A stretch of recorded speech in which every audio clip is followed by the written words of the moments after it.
Hola, el tema que se va a llevar a cabo el día de hoy, como para entrar en contextualización, va a ser un tema bastante interesante, como lo es el tema del positivismo lógico, o también conocido como el neopositivismo, o también tiene otro nombre que es mucho más comprensible y también se conoce como el empirismo lógico, que es una corriente filosófica que se, digamos, desarrolló o tuvo su origen en el siglo XX, década de 1920.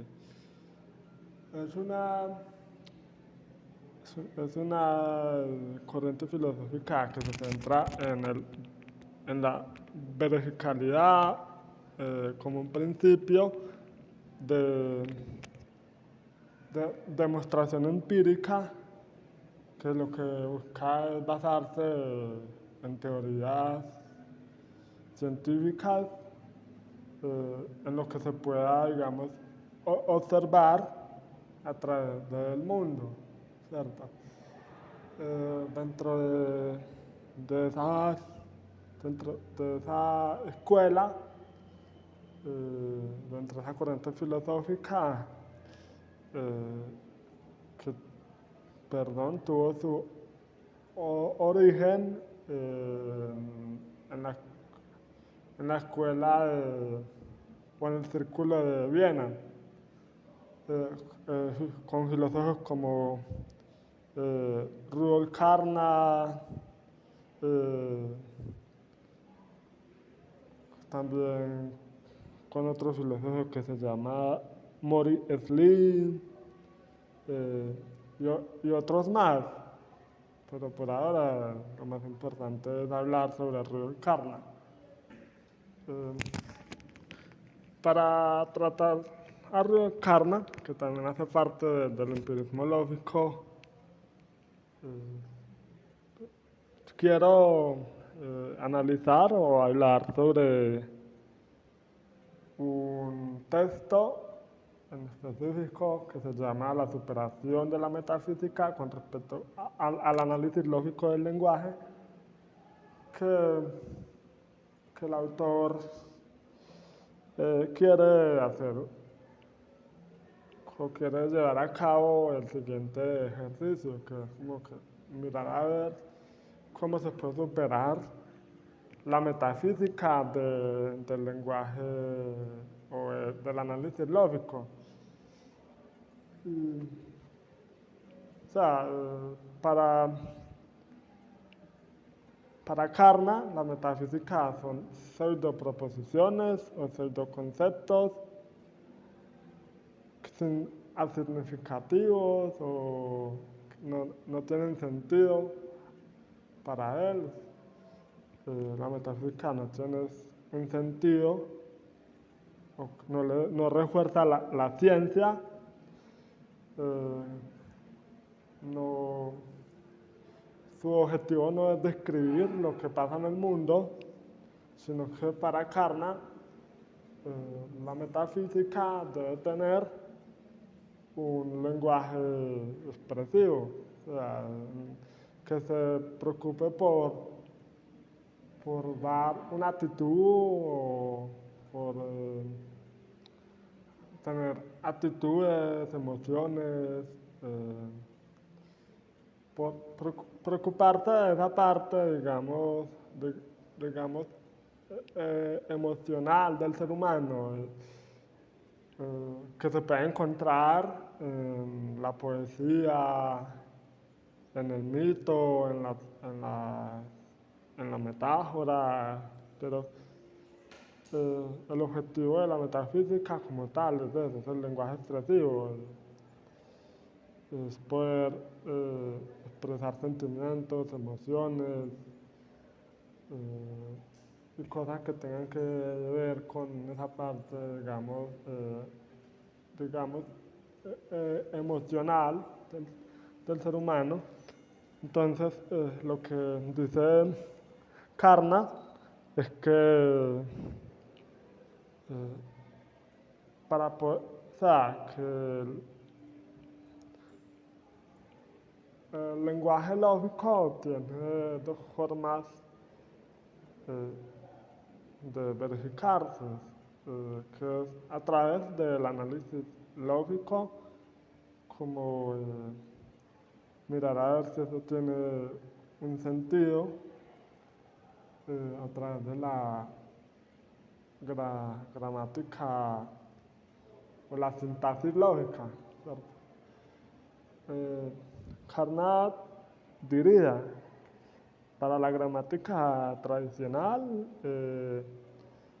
proposiciones como el ceres o la nada nadea de Heidegger eh, sería o tiene una estructura correcta, porque tiene un verbo, un sustantivo y un predicado.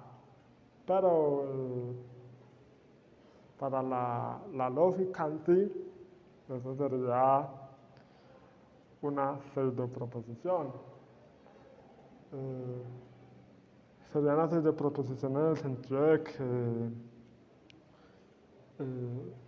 no tiene un sentido cognitivo. O sea, yo no puedo verificar eso a través de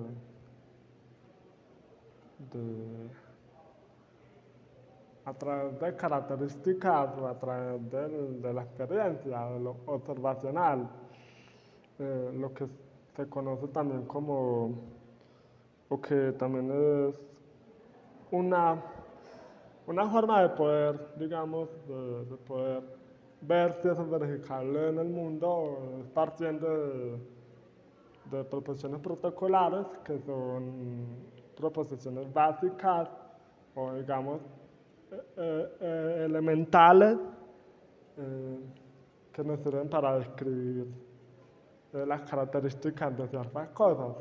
En este sentido, pues, como ejemplo, podría decirse lo siguiente. Digamos,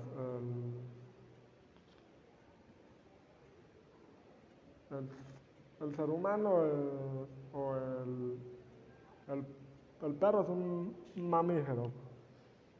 ¿Por qué? Porque tiene, tiene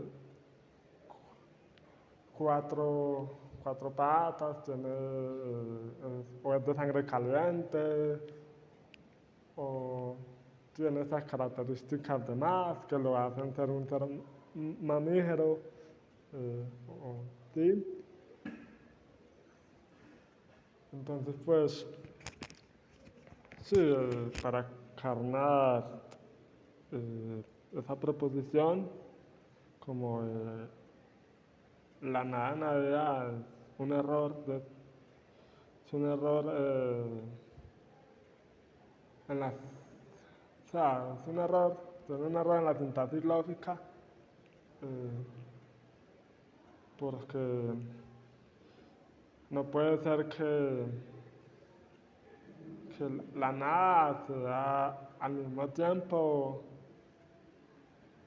en sí misma, o que se da, que también esté como en el predicado, ¿cierto?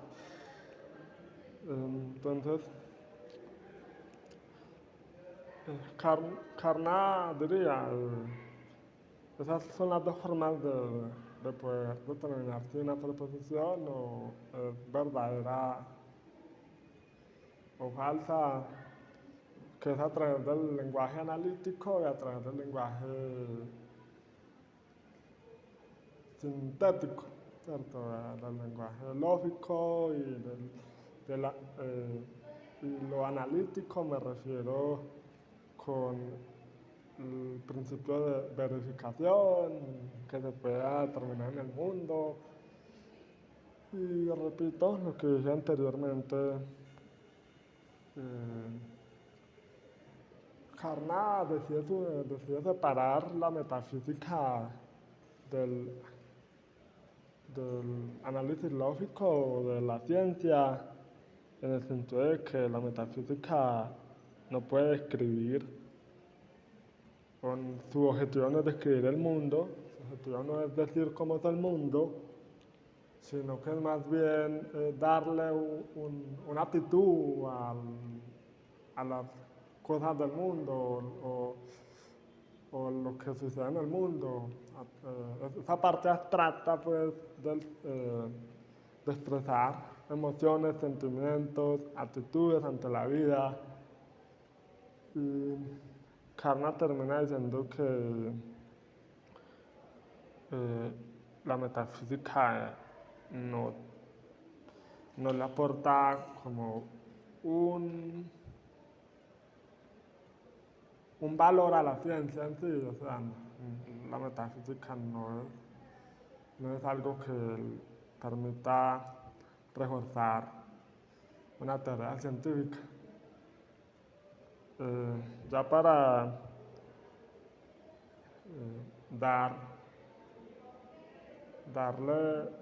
ya para terminar, sí, concluyo que para Karna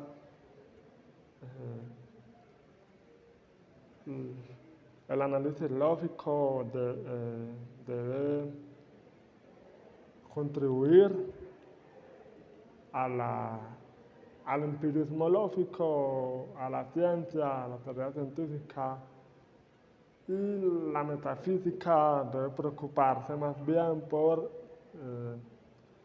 describir, o no más bien describir, digamos, apelar a las emociones, sentimientos, todo ese tipo de cosas que tengan que ver meramente con la digamos, esa parte meramente del ser humano. Y a continuación, el compañero Brandon Martínez ya le va a hablar de otro tema, que es la epistemología en Husserl. Ya el compañero directamente les va a dar ese tema que también que está relacionado con el tema del empirismo lógico.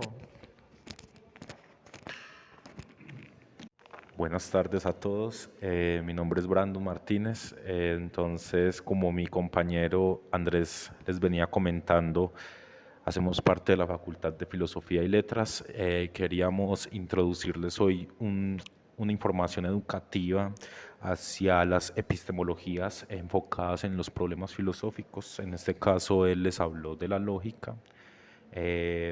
Y pues les di un concepto histórico, práctico y significativo por el cual deberíamos introducirnos más en estos temas.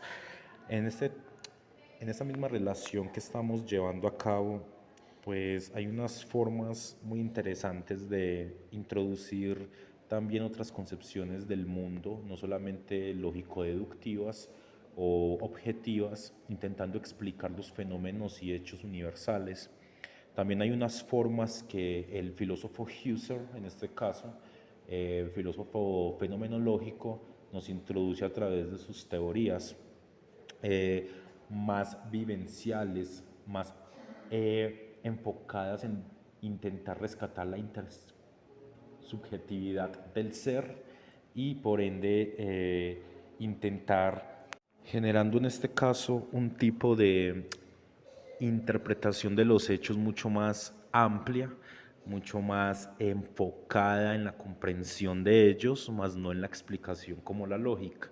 Estamos viendo el complemento de lo que el logicismo dejó en rastros, en lo que en los vacíos donde no se enfocó mucho la escuela de Viena, pues estas personas intentaron recuperar un tipo de forma de conocer los fenómenos contingentes del mundo.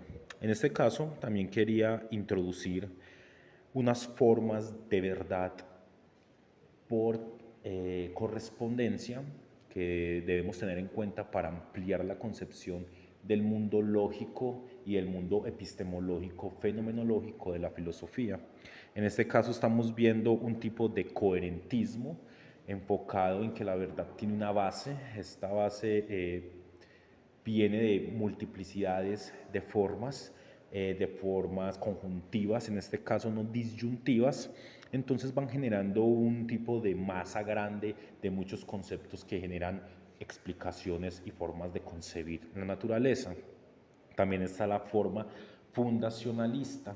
Esta forma tiene como base solo un concepto que desprende unas ramas donde este tipo de verdad por correspondencia nos muestra una forma objetiva de interpretar las verdades por enlazamiento de las mismas formas y condicionamientos del lenguaje y también de cómo estamos llevando nuestras ideas hacia la unidireccionalidad. Ahora bien, es muy importante llevar a cabo la concepción de por qué complemento al tema anterior con un tipo o tipos de verdades muy correspondentistas, académicas, porque no hemos dado un siguiente paso hacia un tipo de naturalismo mucho más acertado dentro de nuestra naturaleza humana. Siempre nos vamos por el lado de los razonamientos. Es muy interesante tener una concepción de eslabones débiles en cada una de las que les nombré anteriormente. Por ejemplo, en el coherentismo y en el fundacionalismo también hay unos eslabones que podrían caer en cierto término de debilidad, ¿cierto? Muchos autores y autoras dentro de la filosofía les han dado un tipo de mediación para intentar juntarlos, pero muchos lo dividen. Ahora bien, otros tipos de verdades por correspondencia enfocados en la forma en la que los filósofos conciben el mundo o cómo nosotros generamos epistemologías para conocer los hechos del mundo. Está la pragmatista. Esta también es muy interesante porque va enfocada en darle un sentido de accionar empírico a las teorías que hemos formado enfocado en la interpretación de los hechos. Hay otra muy interesante que también abarca un tipo de unidirección, de formas de conjunción y unificación directa y hacen parte de muchas formas de concebir también el mundo. Está, por ejemplo, la parte empírica, la parte racionalista, y son formas que en este caso complementan al logicismo en su forma de generar los métodos por los cuales el método científico o resultados y conclusiones científicas tienen solidez o hay un peso en ellas, la cual la descripción del fenómeno u objeto que están en este caso intentando investigar sea clara en su medición y en su forma. Hay una concepción de él diferente. En este caso, y en conclusión a lo que he venido hablando y para complementar las dos teorías que mi colega y yo hemos introducido, es utilizar las diferentes formas de verdades por correspondencia. No solamente la lógica que ha generado escuelas y formas de concebir el mundo lógico deductivamente, sino también la parte fundacionalista, coherentista, pragmatista, racionalista, empírica, tantas formas que nos dan una concepción muy relativa de lo que estamos haciendo. El mismo relativismo necesita el subjetivismo, sí, es más, los dos se dieron de una manera simultánea. En este caso, es la pasión de saber cómo no debemos taxonomizar el conocimiento, sino unificarlo. Entonces, espero que nuestro mensaje haya sido un poco contundente para generar una observación crítica y una autoconciencia de forjar una estructura de la filosofía o de la concepción de cómo se genera el conocimiento en el ser humano mucho más multidimensional y pasar a los otros niveles. Mil gracias por su atención. Espero también podamos seguir avanzando y dar más videos. Muchas gracias.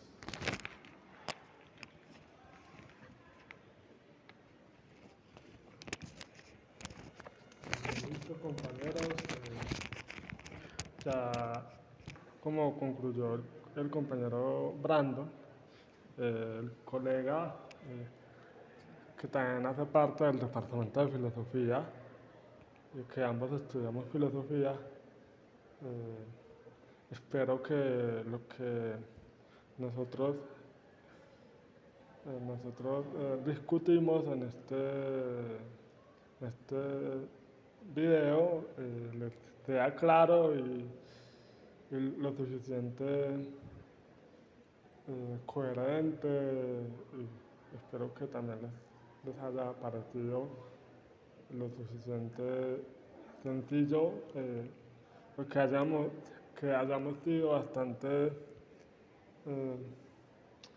digamos,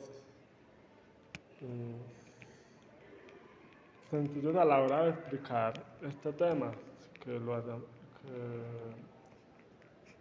hayamos explicado de una manera fácil. Muchas gracias por todo.